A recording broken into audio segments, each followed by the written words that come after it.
Hi everyone! This is a very special video edition, okay, that we are doing to explain some of the details behind Node Core and a few of its one of its dependencies, and specifically we are going to go deep into the inside of the HTTP parser of Node.js, the 1.1 HTTP parser of Node.js. I'm joined here by my friend Artem, okay, and by Paolo, which is another Node.js TSC member, as well as my colleague is Platformatic. Artem, would you like to introduce yourself a little bit? Yeah, for sure. So, hey everybody, my name is Artem. I'm a software engineer. I work a lot on my open source projects, and one of those projects is the reason we're here today, kind of. And I also teach automated testing on Epic Web. What is the open source project we are discussing here today? Yes, so, well, we are discussing Node.js, but what led us to this kind of meeting is my question. So I was working on this thing called mock service worker, or MSW, which is an API mocking library. And I had this crazy idea that I'm kind of not going to share completely, so Matteo and Paula doesn't ruin it for me. But the point is that I kind of got interested in HTTP parser, because I think there's a good opportunity there to route intercepted socket packets through the parser and let the interceptor know, is this an HTTP request I should intercept? Is this something else? And so I got digging into the parser and actually got this architecture ready as we speak, but I still had some questions and had to build some custom things around the parser. So I got very curious how it works. And so that led to today. Fantastic. Okay, so I'm also joined here, Paolo. Paolo, you want to share a couple of details why you are here? Because I spend most of my time suffering on this architecture that you're talking about. That would be my gist here. I mean, that architecture is not easy, and I spent an insane part of my life to understand it and to try to make a reason of that. And then there is a reason, but it's very hard. It's so to give you a little bit of history of HTTP parser in Node.js. Okay, HTTP parser of Node.js started with a very old C library. Okay, which was totally unmaintainable. Okay, called HTTP_parser. Okay. I call it totally unmaintainable, okay? Because it's in order to change how it worked, you need essentially to recompile it, so you could not easily change it and modify it and so on and so forth. It was all working more or less on statics, like it was totally unmaintainable, okay? So a few years back, we migrated from this thing called HTTP_parser to llhttp, which works a little bit similarly. Okay, Paolo can talk a little bit more in details about this, maybe. Okay, but the generic part of it is it's a state machine based, okay, which is essentially generated, okay, and it's generated as C and then compiled down, and this actually works much better because it's configurable. Okay, so you can configure it via flags. So you could essentially add some lenient have a very strict HTTP parser for a node that respect all the RFCs, okay, but have also some leniency flag to make it less strict because there are a lot of very let's put it this way, crap servers out there, okay, that do not follow the RFCs, okay? And if you don't follow the RFCs, then your client, you need a lenient client to be able to talk to them. The problem is, or if you have very non-standard clients, you need to have a lenient server, okay, at this point, okay? Now, part of the problem is those flags, those settings out there to protect against various denial of service attacks, okay, or other kind of attacks that are possible against those servers. So these are the lenience flag, and part of the reason why I migrated to the new architecture. Okay. So apart from me talking, Paolo, how does request work in Node.js? Okay, so when the HTTP parser is moved, when in outgoing, I think HTTP request, because I think the focus of Artem is outgoing HTTP request, right? Yeah, sure. Okay, for in the HTTP client, HTTP.request client, then I can talk a little bit about fetch. But in HTTP.request, when is the parser being involved? It's initialized as soon as you start receiving the response from the server, and basically it gets hooked up with all the callbacks needed by llhttp, which we will see the architecture in a bit later. Because basically you have to provide llhttp is callback based for performance reason. So you don't want to basically is a streaming parser. So you don't want to first get all the request or response in memory. It doesn't matter because it might be a gigantic response. So byte per byte, you basically advance the parser, and as soon as you get to a point that you can actually say, okay, for instance, I parse the status, the response status, I invoke your callback. And that's basically when a parser is actually hooked up from the JavaScript side to the C++ glue and to the C layer, which is LLHTTP, and so forth. So that's the idea. That's pretty much the short view of the architecture. Of course, on the server, you can think that's the other way around. So as soon as a byte gets in, we start a parser on the socket. We bind a parser to the socket to add the incoming message and so forth. That's the same architecture. That's pretty much the gist of the answer. Pretty nice. So that means that one socket has one parser allocated for it, right? Yeah. Yes. Yeah. Because when requests are made, it's the parser for response that's going to be sent later. For server, it's the other way. Okay. It's actually two parsers because you can't really reuse them.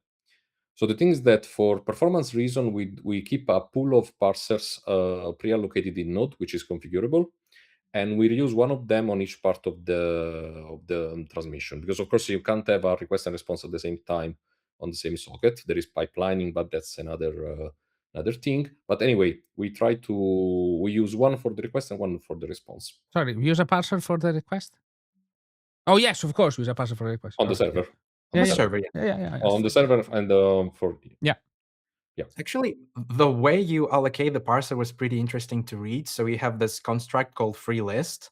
Yep. And the way it works is, so you have the socket and it receives the data from the server. Let's imagine it's the request scenario. And you do something like parsers.allocate a lock. And it calls from that. This is a free list, basically, instance.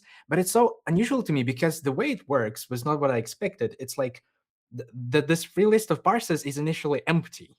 And then you create a parser. And once the socket is done with it, the socket is closed or finished. So it frees the parser, but I was expecting here that it would like garbage collect the parser and get rid of it. But instead, it puts the parser back into the pool, into this free list. So when the next request is made, we're checking, hey, are there any like free idle parsers? So can you tell me more about this? I guess it's performance once again, but like anything more interesting behind this? For example, there's a 1,000 parser limit. Like, why 1,000? And why is it configurable? Because you don't want to fill up the memory. Because the thing is that if you see, usually you say that Node is capable of serving like, I don't know, 60,000 requests per second, right? Think about if you start allocating 60,000 parser all at once in memory, right? Is even more or less useless because being technically single-threaded, and I underline technically, you can't even serve all these requests at the same time, so there is no point of allocating all together. So we have a good estimate of what might be your starting point, but of course we let you configure it if you have different requirements. Also on the other side, because you might also have to think on the other side, maybe you are in an environment where you cannot allocate up to 1,000 parsers because you are in, for instance, in a restricted environment. Thinking about, I don't know, embedded devices, which can technically run Node, for instance, you don't want to eventually allocate 1,000 of them. You want to allocate much less of them. And the idea is that why these techniques works pretty well is because LLHTTP is very efficient in memory, in the sense that it does not duplicate does not applicate any memory. So basically, it doesn't need to copy the data that comes from the socket. It directly read on them. And its internal status are just a bunch of integers. It doesn't need to basically copy the data, and therefore you cannot reallocate it and free them easily. It's just a bunch of integers, so you can easily reinitialize a parser. Basically, you reset everything to 0, and you move over to another request. Because the buffer data is never copied over for a purpose, for efficiency, both on the space and the speed. Yeah, I think this is a really, really nice architecture. When I was looking through the code, I found only one place where the socket, the parser was actually destroyed, like completely, is when the pool is overflown and you have another parser and it's freed. It cannot go into the pool anymore because we have, let's say, 1,000 quota. So does it mean that potentially Node.js can keep 1,000 parsers in memory at a time? Like, of course, yes. edge case scenario. It can keep 1,000 parsers. Okay, like the And that's fundamental, okay, right? the fundamental point here is moving. So the fundamental point is it is tied to how the garbage collector works in Node.js. Okay, it's all connected to how the garbage collector works. Okay, and you want really to essentially minimize the amount of new objects, new things being allocated when performing requests or responses. Okay, and those being C++ baked objects, okay, are relatively heavy. Okay, not because they are like they do much, but because they are C++ baked. Okay, like they have C++ behind them. Okay, so the key part is so it basically it's built to minimize the back and forth to the C++ binding layer. Okay, that is expensive. So you want to we want to minimize that. Okay, now all of this, to be honest, is for a lot of historical reason. Okay, I have no real hard data right now on that being the of that being needed anymore. Okay, the garbage collector has changed so much in Node.js that I have no idea if this is needed. Okay, it doesn't hurt, so nobody has been investigating in removing the things. Okay, in other places of Node.js, that free list pattern is actually necessary. Okay, so I'm not saying this is actually necessary. Okay, to be performant. Okay, I'm looking at timers. Okay, timers use this, and it's actually why it's been added in the first place. Okay. It was Well, yes, it's like that kind of those kind of problems are like but the HTTP parser I don't know. So this is there is a back and forth that we can probably clean up a little bit. There is absolutely some stuff to be honest. There is a lot that can be optimized over there. I have no idea, to be honest, if we want to do it or not. Okay. So we already touched on this concept of bindings, right? Yep. So the parser itself is C++ code, but JavaScript's layer of Node can still tap into things it needs. So when it creates the parser instance, it can like receive these callbacks like on headers, on message, complete, on body. Yeah. So let's talk about these bindings. Maybe you can tell me more about, for example, about the concept itself, like because I'm sure parser isn't the only binding Node.js has. And you already mentioned there's a cost to using the binding. Can you also tell me more, like what exactly is that cost? What takes memory, or maybe there's some other cost? Before Paolo, you go. One thing to say, Artem. Yeah. The parser itself, it's C code right now. Yeah. And the binding is C++. Okay. Yeah. So you're saying there are two separate components. Okay. There is a library that does the job, that is native, okay, which is C, C++, can be whatever, okay? And then there is the binding, okay? The binding is the translation layer between JavaScript and C, okay? Yeah. This is the Node HTTP parser. So basically, for instance, this is the, for instance, in this C++ method, is basically you export all the properties and methods and so forth. There are several methods that you need to fill up in order to do that. That basically will define what you see on the JavaScript side. So, for instance, if here you see, just make an example, Collina and none here, then on the JavaScript side you can import it from here. For instance, here we have, in this file, we import case skip pending data, which is from HTTP common, which in place imports the binding. Actually, is slightly convoluted, but as you can see, HTTP parser is internal binding for HTTP parser, right? Then we redefine in JavaScript is not strictly needed, but we do for historical reason, and for instance, on headers, on message complete, and so forth, and then you reuse it in the code here. For instance, HTTP parser here, and when you do HTTP parser Collina and none, it actually points to this symbol that I showed you earlier here. That's the idea. So basically, the thing is that in the C++ binding, you have several utility methods where you define everything that should be exported to the JavaScript layer. That's the way it works. Now, of course, every time you do a travel between the C++ binding and the JavaScript layer, like Matteo was saying, there is a cost. That's why we try to avoid this travel at all costs, because it might be really impacting on performance. That makes sense. And actually, to address one other part of your question, that's absolutely not the only binding. There are several bindings. Another one that just comes up to my mind is crypto, for instance. Is another C++ binding, obviously. Well, yeah. all of Node.js really is a wrapper around C things. Okay, so all of it. So that's it. That's what it does. Okay, essentially, Node.js is a glue layer between your operating system, okay, and JavaScript, which is V8. Okay, that what it sits between the operating system and V8, and all the functionality that makes V8 useful for server-side development or CLI development is what is there. Yeah, I see now. Yeah, that makes sense. To me, what was interesting about the parser is that it's not actually a public API, the same as this HTTP common module. But you shouldn't use it.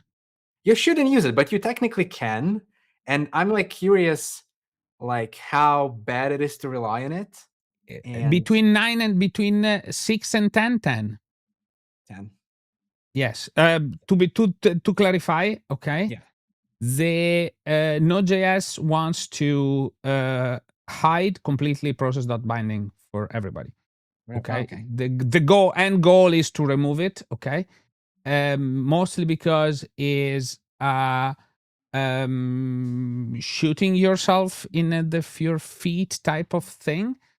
Mostly because the bindings do not have any validations in place. Okay. So the thing is that these bindings are meant to be internal. Yeah. I'm not 100% sure that they are covered by semver semantics. So they might change at any time. So you risk that you all of a sudden you change a patch version. I mean, I'm not really sure about this, but I'm pretty confident that we don't really put attention on the binding because it's meant to be private, pretty much. Yeah. Of course, there are parts that probably will never change, like, for instance, HTTP is one of them. It's very hard to change them, but do not rely on that. So, and to be honest, I don't really see why you should do that, right? Because it's way more complex than using the API that we export. It's way more complicated. Yeah, for sure. Usually, when API is not documented, I treat it as internal and potentially breaking every time. So, yes. Yeah. It's like the reasons. I would say that right now it's not that good of a reason. Like the whole point is that I'm building this architecture around interception of network in Node.js. And we've already gone through like multiple iterations over the years. And now I'm finally tapping into just net.connect and the socket that gets created. So I'm able to create just a duplex stream, which is a dummy stream, and then it's that basically pipes all the data to the interceptor, and the interceptor is able to decide, do I want to handle this data? If not, let's establish it as is and just do nothing. if I want to handle, then maybe, if it's a HTTP request, I will respond with a response. And this is where I want to use the parser, because we are effectively operating on the socket level. And so the we get as just buffer of HTTP messages, and I don't want to write my own parser. That's a terrible idea. So my first iteration on this was to use the built-in parser in Node, right? Not the public one, but the one that's still there. And my second iteration I'm working right now, I think I'm going to migrate to just consuming llhttp directly as a WASM, as a WebAssembly. That's what I was going to suggest you. That's the easiest. Exactly. Similar to what Undici does, and I think we can also talk about it later. So that's basically history why I kind of got into this territory. But I feel sorry for you, for the record. I think it's okay, actually. I felt sorry for myself like for 7 years in a row, but now I'm like, maybe I'm onto something, and the tests are passing and we're finding new issues. So I think this is going to be good. No, to be honest, that's the best approach you can follow, because if you intercept the socket inbound and outbound data, it's a natural fit to just hook in LHTTP and the WebAssembly one and parsing, because that thing is pretty easy. It's pretty easy to use. It's significant. Sorry for me being disappearing for a second. This is what we settled to do in Undici. Okay, at the beginning in Undici, we were using the HTTP parser from the binding. Okay, and then because of we are trying to remove the dependency on the binding everywhere, we switched away from that to use the WASM thing. To be honest, works very well, superbly well. Okay. Part of the reason is the boundary crossing that I was talking before between C++ and JavaScript, okay, is actually thinner between WASM and JavaScript. So invoking a WASM is faster than invoking a C++ library. Now, the C++ library is going to perform worse in if compiling in WASM than C++ and C++. So there is a trade-off in that. But if the boundary crossing is your main bottleneck, WASM is going to help you.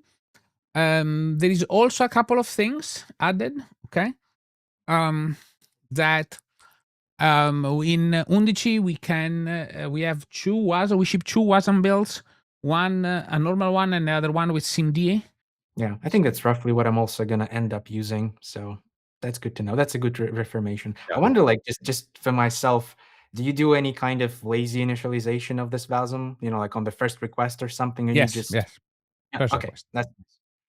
Yeah. First request. Yeah, and I guess I would love to still learn a little bit more about the parser itself. So this old one that's still in 1.1 parser Node.js, like maybe do you remember like your first contribution to the parser? I think Paolo worked a lot on this.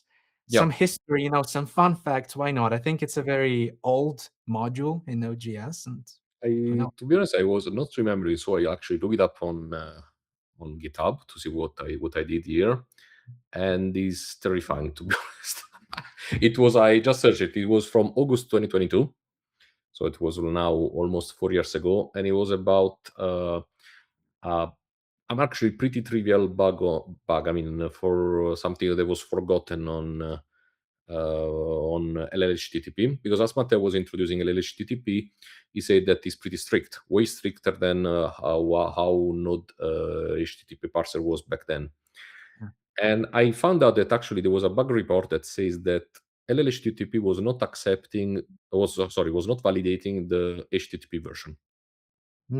Which means that if, for instance, you say get/http/3.3.4, it was actually accepting it, like nothing happened. So that was my fix. The fix is very, very insane, because when I first got into that code base, I got totally terrified, confused, and questioning my entire life, to be honest, because it's a little known secret. I mean, no one secret, but nobody really pays attention to that LLHTTP that we so far described as a C parser, so a C HTTP parser, has its source code in TypeScript, which is terrifying. So Yeah, it's TypeScript. It's TypeScript that is compiled down to JavaScript that it's used to generate. That's called a library called Parse. LLParse. Yep. LLParse that is used to generate C code via LLVM that then is compiled down in the Node binary. So this has to be like one of the cursedest things I've ever heard. Like, what is it? yes. And So- the tests for this are written in Rust. Markdown. Are written in oh yeah, Markdown. the test is written in Markdown. Why not? I mean, the author of LLHTTP, so He's one of the most brilliant engineers you can meet. Okay. And also a mad scientist for sure. Yeah, well. That goes for granted. I mean, high feather anyway. But that's the thing. So it's a plethora of languages to generate a very, very performant parser. Because we are talking about doubling the throughput of HTTP parsers. We went from 1.5 million to 3 million parsing per second. Yeah. So, but that's the thing. When I first did my first PR, I opened the parser expecting C, C++, whatever. I found TypeScript and I was very confused because it's basically a subset of TypeScript, a rule-based system that is then transpiled like Matteo described. And that was my first collaboration with LLHTTP. Seemed like the module itself, I think the oldest commit I could find is from 17 years ago, I think, by Ryan Dahl. That's the old sorry, no, we are talking two different things. Okay. Yeah, that's the old one. Yeah. So the Node one, we are talking about LLHTTP, which is the C parser, the library. Okay. This is the old. Yes, the files are still there since the beginning. Okay. Like there is some files in Node that has been there since Ryan wrote them to some extent. Now the code is probably doesn't look like it anymore. Okay. But do we still have it? No, haven't we removed it? What? No, the HTTP parser binding. No, it's still there, Paolo. Oh, we still So have the node underscore HTTP parser is still there. It's still the same, even if it's LLHTTP behind it. Is Oh, you mean the C++? No, I was talking about the parser, not the C++ binding one. The C++ one. No, the binding, yes, is still there. That's absolutely there. And it has changed a lot because a lot of callbacks have changed. Yeah. Then there was the network protection. There are a lot of stuff that can change. Talking about bindings, okay.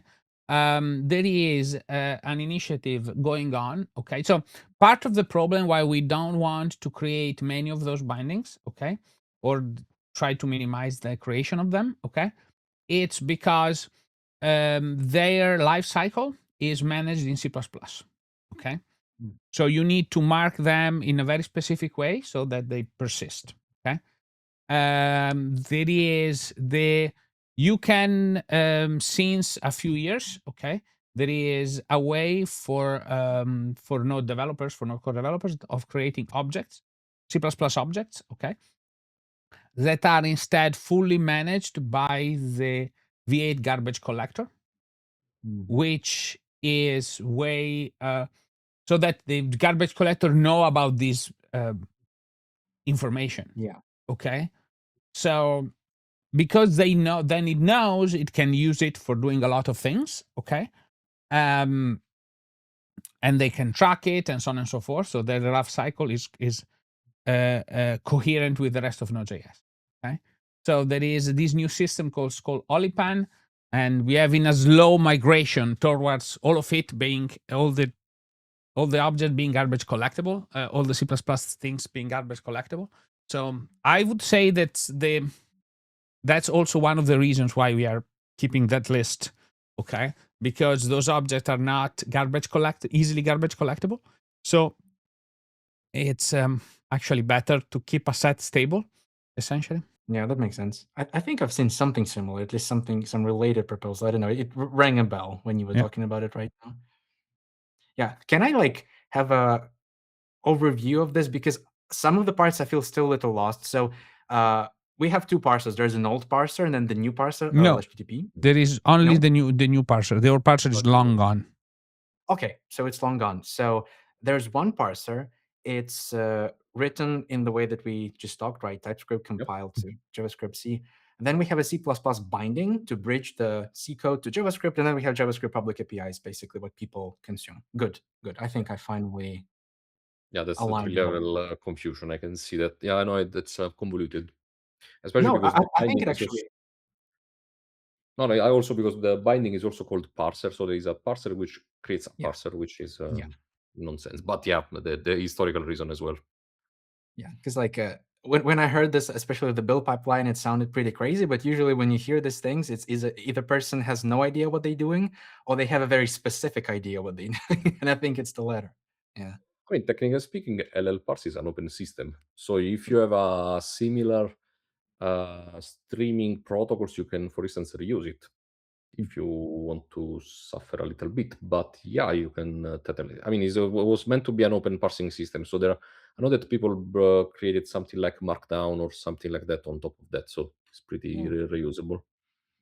If I was to like consume a llhttp parser today, does it come with TypeScript definitions? You don't? No, I don't think so, right, Matteo? I don't remember. Sorry, No, I don't. the TypeScript definition for what? That does not ship TypeScript definitions in general. No, I'm talking about for LLHTTP means. Yeah. For LLHTTP, no, you don't. But the thing is I that you don't. don't It's really not have- exposed. Like it's not exposed at all to TypeScript. No, if he Like- meant if he uses LLHTTP standalone without Node, Directly, yeah, outside of Node. there is no known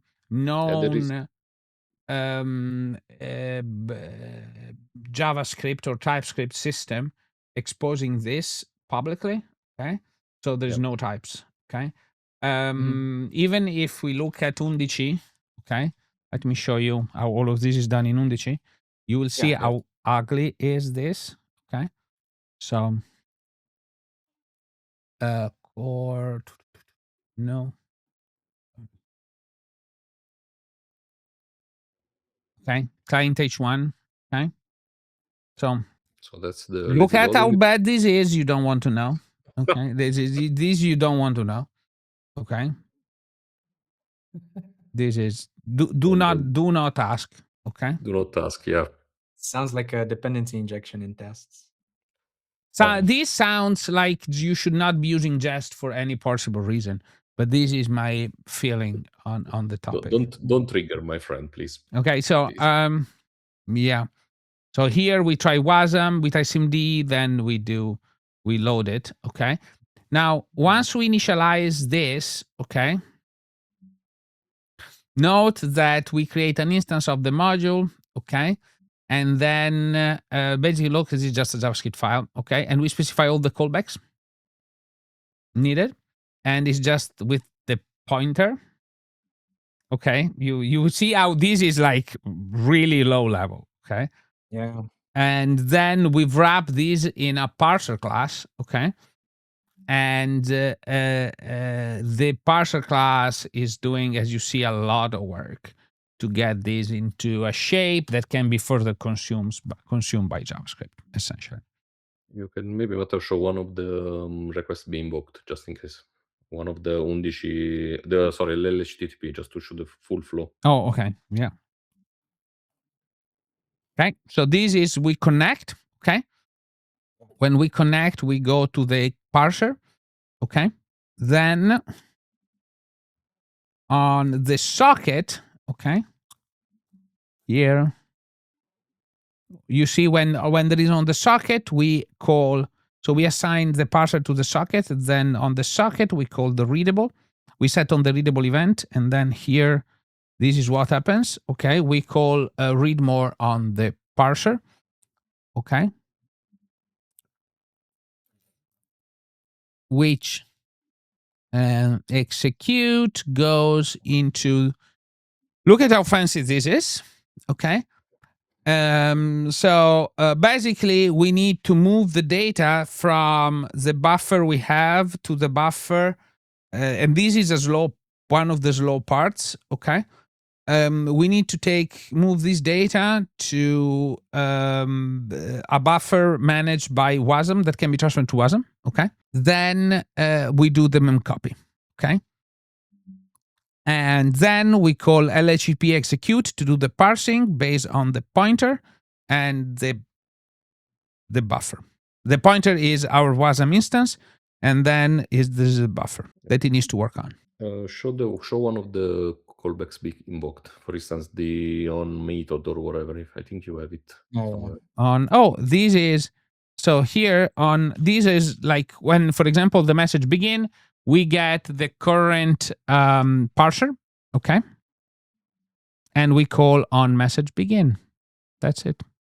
Well, for instance, if you look at on status, the on status one will instead also give you the location where the message has, the status has currently begun, and the length of the status, which should always be 3 anyway, but doesn't really matter.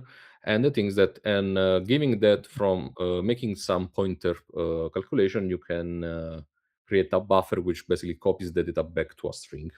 Note that all of these works because there is a current parser defined, and current parser is a frigging global. This is how bad this is. Okay. Yep. For the record, we just gave you all you need for your tests. That's literally what you have to do. Literally. Yeah. Easy. So now it doesn't. One thing that we work a lot, and it's simpler now than it used to be. Okay, is we have an automated build script. Okay, to create the WASM SIMD. Oh, I remember this lovely thing. Yes. This lovely thing. Now it used Docker, okay, because we cannot. It's very hard to rely on anything else to produce this reliably, okay. And compiling WASM is a very finicky thing, okay. So we create all of this correctly, and it's fun. So there is this Docker image and everything that gets to, and we do a lot of WASM optimization and things like that for this to work. It's fun. Know that we have this Node WASM builder, which is standardized across the Node org. So let me show you. Which is essentially, 11 Amaro and the CJS module Lexer to do this exact thing. And it creates very fun thing with binary N and a bunch of other stuff. Even Rust, because for Amaro. Yeah. And you have this like WASI fun stuff, just so that you are aware, okay? So it sounds to me that even if I were to use llhttp, there's still a decent layer of abstraction you have in Undici for it to actually be viable. Because and that's where like I'm scratching my head, like, is this even consumable? I'm probably gonna do the same that you do in Undici. I mean, you can copy over most of the stuff. For instance, you don't need the current parser because probably your test will have one single parser. You can reuse. You don't really care about performance. I have a feeling that Artem cares a little bit about performance because creating all those parsers will take up. So we want the test of people using it to be fast. So I have a feeling. Then you can just copy Undici, pretty much. I can show you how I tried using Parser right now. That's just for the fun of it, if you're curious. Of course. But it's not similar to what you have in Undici. It's more like trying it from Node. I don't know if you can see my screen. Hopefully you can. Okay, so now hopefully you will see what I'm talking about. Yep. Yeah, so again, just annotated things that I shouldn't access, but let's roll with it. And so I had the parser, all that it does, the callbacks. But the fun part for me was because Node.js is, the consumption of this parser in Node.js is just JavaScript, the same in Undici, although I didn't look at Undici back then. So it lended to me writing methods like this. So, okay, I'm listening on headers complete. No idea what this is, or these are, but I know this stuff. This is really fun. And I'm like, do you guys have TypeScript? It would be really nice to know what this integer is, or like this kind of Boolean is. Yeah, that was very fun to figure out. You can actually see from actually that's in Node Parser HTTP, Node Parser CC. You can search for that. Yeah, I literally found it a few days ago when I was preparing for this interview. I was like, let's take a look at the source code. Oh, so these are the arguments. Yeah. Yes. Yeah. So yeah, that's basically the stuff. And how do you use it? How do you initialize that? So yeah, let's take a look how I do it. So I have this HTTP interceptor that's supposed to tap into sockets, and then decide, is this data transferred through sockets HTTP? So give me the first chunk on the socket, because that's usually the HTTP message. So a little pre-optimization. If it's not HTTP method, we're going to throw it away. If it is, then it creates the parser for this HTTP message, and then it just pipes. Yeah, it's just every write on Okay. the socket goes as execute to Yeah. the parser, and when the socket is closed, we no longer need the request parser. It's suboptimal because right now each socket means each parser, and this is where I was thinking, hey, maybe I should do something like, I don't know, parsers.allocate, and now I realize, I don't know, probably no. I should just try to figure out how I can use a Better approach. LLHTTP. But Yeah. with this architecture, you should be able to quickly hook in LLHTTP Yeah, from what I it can would see. just live here. Yeah, it's just in the parser. Because Yeah. right now, the way I do actually initialize the parser, let me show you. Open this. Yeah. I just tap into new parser and then initialize. So I have this base class. I swap Yeah. this with HTTP, and hopefully everything Pretty else is, much. yeah, pretty Yes. much. Yeah. Absolutely. Yeah, and yeah, the same for response. I have a response parser since it's going to come through the same socket.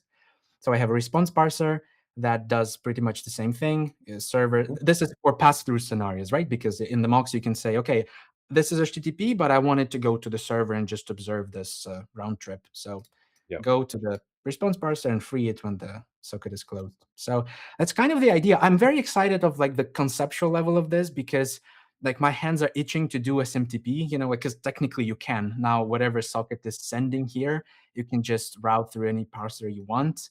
So maybe let's take SMTP parser, and now you have SMTP mocking, and this is like so powerful to me. Really crazy that it actually works. Yeah. And then I got the socket interceptor, which is more or less sane. It used to be crazy. Where is the interception actually? Yeah, it's this one, TCP socket. So yeah, we have the socket that's just like a wrapper around the actual socket with a few plugs, so it doesn't error straight away. And the most interesting part to me was to tap on the TLS and TCP wraps, which is these bindings, and just, Ooh. I know, let's not boo, yeah. just hang with me. Oh, it was not about you. It is about what you mentioned, the TLS wrap. Yeah, and I only do that. Let me show you the on. Yeah, I only do that so I'm able to complete the. So I'm not touching this wraps actually. All I do is that I intercept the initial call to the wrap to initiate the connection on the system level. So because if it's a mock request, I don't want any of that to happen. And if the user confirms that they want to claim the socket, then I'm just tapping into wrap.onComplete. So again, just running Node.js code or C code. So without actually interfering with that. The whole point is that I want the whole socket logic to run. I don't want to be manually managing, oh, now I need to transition into ready state and emit connect. Like I wanted to get rid of all that. And I realized if I tap in this wrap layer, just transparently like a proxy, so I'll be able to like postpone requests or then just swap the handle, because this is stored in the handle. When it's a pass-through request, I can just swap the handle and request goes in on the real socket. So kind of the general idea here. You know that we want to remove this, right? I know, but I've been hearing this for like probably 4 years now that you want Yes. to remove it. So I'm Yes, thinking, but people, if fine. people continue using it, So basically, you're relying on our laziness, pretty much. Well, but then again, it's kind of a circle. I'm fine if you remove it, and then I would have to find a different solution. So it's more like the other way around. Don't consider me a consumer here. Just kind of okay, fine. I'll put it on my agenda. Okay. Because I wanted this to be a Node for like 7 years now, and maybe once I'm done with this work and you are done with your next level of the network code, maybe we can do something for every Artem out there too. Yeah, Cool. this is fascinating. I definitely learned a lot, but there's a burning question on my mind because I've been working with Node.js source code for some time, having like to figure out how the requests happen so I'm able to intercept them in the right time. But the thing that always like not bothered, but like wondered me, why are you using the K prefix for internal things, for internal symbols, K dot something? So let's have it answered. The Hungarian notation, because some of us are nostalgic, I would say. Yeah. Okay. So that's Okay, what I it's the best answer I can give. So sweet. Okay. I mean, that's Matteo, what is your answer to this? Because I actually have the same question. I have no just see idea. that, Somebody started and then everybody followed. I have no like. This I is was like expecting that. Nobody really has an answer to that. Somebody started it. somebody might have. I have no. Somebody was probably using that convention at the beginning, and then they decided to keep that convention going, and then that's it. Like again, it's literally like you start doing something. It's not bad. It's fine. I mean, To be honest, it makes sense from my point of view. Okay. And then I keep doing it everywhere, even without, but it's not strictly needed. So that is me too, because after all these years, now I'm adopting it in my own code. I'm like, okay, I'm gonna do k.connect to be internal connected. The funny thing is that actually that is called the Hungarian notation, right? Which is a pretty old standard that was used in the Windows API back in the 90s. So many of the people that are using today were not even born back then, and they're still using it, which is terrifying, to be honest, if you think about it. Amazing. Okay, I unfortunately really need to drop at this point. Okay, thank you, Artem, for poking us to answer your questions. Okay, and by the way, to the rest of the audience watching this, if you have any more burning questions about Node Core or any of the other libraries that are low level and connected to this ecosystem, we are very well trying to answer all your questions and satisfy your curiosity. And if you have something, please let us know, and we will be very happy to get quizzed essentially on a lot of topics. Okay. Thank you all for watching. Thanks, Artem, for coming, and thank you, Paolo, for joining as well. Thank you, Bye. Appreciate Cheers, it. folks. Bye. Bye.